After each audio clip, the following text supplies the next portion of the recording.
Hey everybody, this is Miss Wilson. I want to talk to you a second about the Cold War satellite conflict. Obviously, we know the Cold War was a war between the United States and the Soviet Union that we discussed in Unit 4. But I want to start with what are the satellite conflicts of that war. So, what is a satellite dish? Satellite dish, actually, all it does is reflect a signal from up in the sky. So this is called a satellite assignment because all of these conflicts that are listed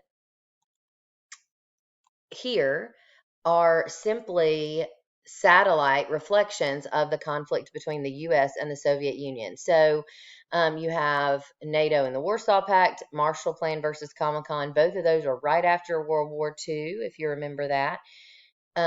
Obviously, there was no out and out fighting between the Soviet Union and the United States. In this case, they were aligning allies with themselves, kind of show of strength.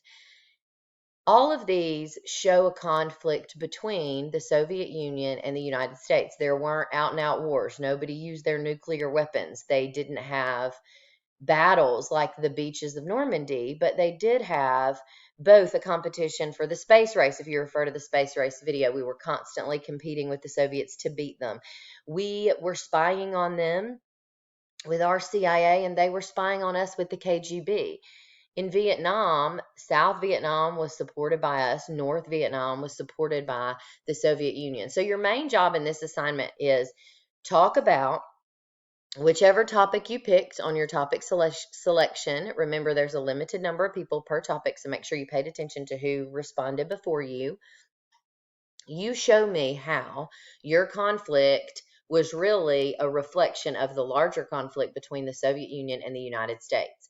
So when you do that, you're going to submit it as an essay with SafeAssign. It will have to be in in PDF, or .docx.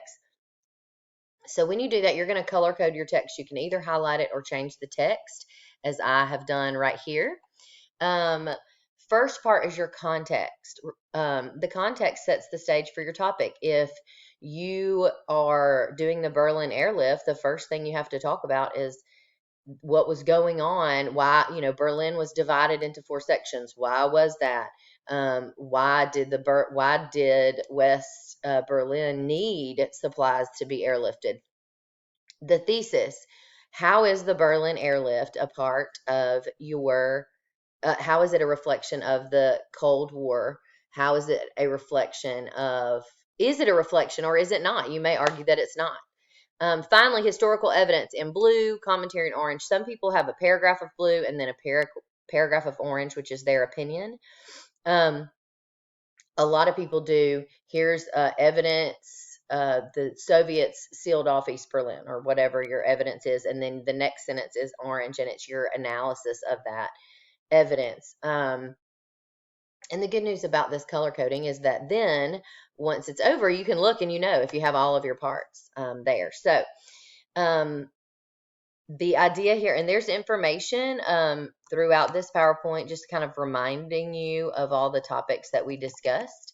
I strongly encourage you to do lesson 4B first. And this essay is a great opportunity to get some good points here. Please don't hesitate to reach out if you have questions or if there's anything I could do to further explain it to you. Make sure at the end when you cite, make sure you cite the class resources, which obviously would be this PowerPoint and then any lesson PowerPoint you use. For example, if you're doing NATO and Warsaw, then some of your information may come from World War II.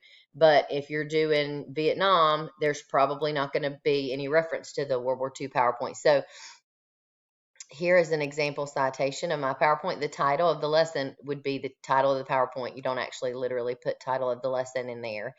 And then which slides you used. If you used them all, just do 1 to 32 or whatever it is. So I hope this has helped explain this important assignment. I'm excited to read your analysis of these events, and I look forward to hearing from you soon.